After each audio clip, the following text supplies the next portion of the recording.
There is a house in New Orleans, and this one is at 1041 Royal Street.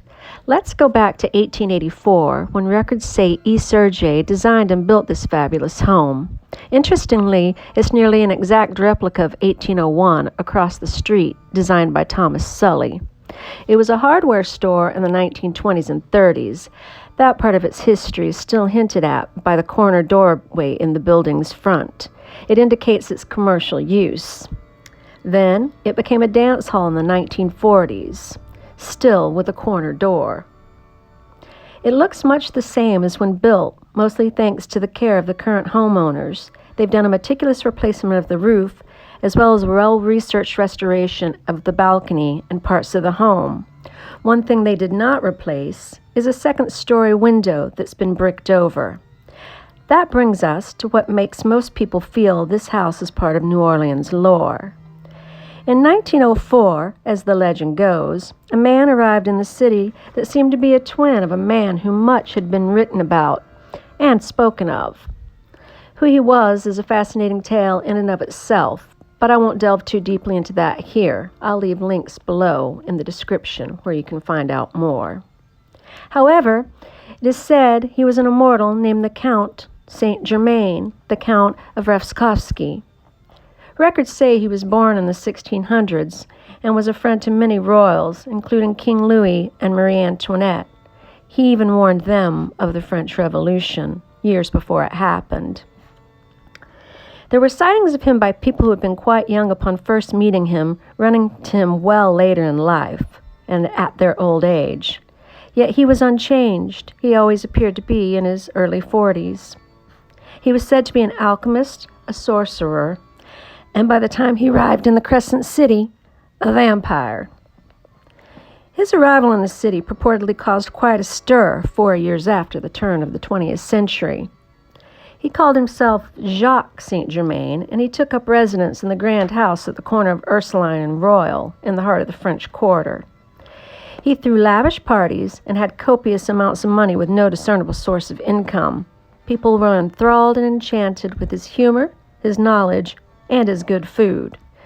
He gave lavishly catered parties. Interestingly, many of his guests never saw him eat or drink in their presence. But that was par for the course in New Orleans, where it's always been a little surreal. Then one early November night, a woman jumped out of the second-story window, though some say it was the balcony. She told authorities she was a prostitute and that St. Germain had sliced her with a knife and had attempted to drink her blood.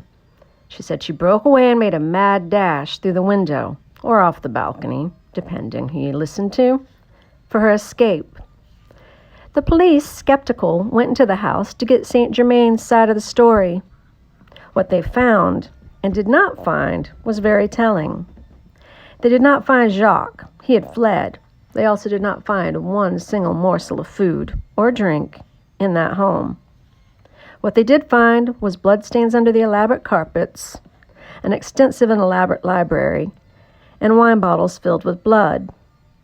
The legend in some minds ends there, with the immortal Count fleeing his home on Royal Street and the city altogether. Others claim that he still lives on in immortality in the city that care forgot, showing himself to certain people on certain nights in the gas-lit streets of the quarter. Who knows for sure? Still, if you find yourself in the quarter on a dark night and hear footsteps behind you, but no one's there when you turn around, it might be Jacques, or Jack, as the locals like to call him. You'll still find tangible nods to the man if you look, such as the St. Germaine cocktail that I got at the Vampire Cafe at the corner of St. Anne and Royal. I sipped on it while researching this story. Thanks for joining me again, and please remember that 1041 Royal Street is a private residence, though they do sometimes give tours. If you'd like to have a peek in the notorious vampire house yourself, or just look at lovely old architecture, keep checking NOLA event sites for your opportunity. Thanks again for stopping by and joining me in this walk through the Crescent City. I hope you have a lovely day, evening, week, or eternity. Hope to see you next time on There Is a House in New Orleans. Bye now.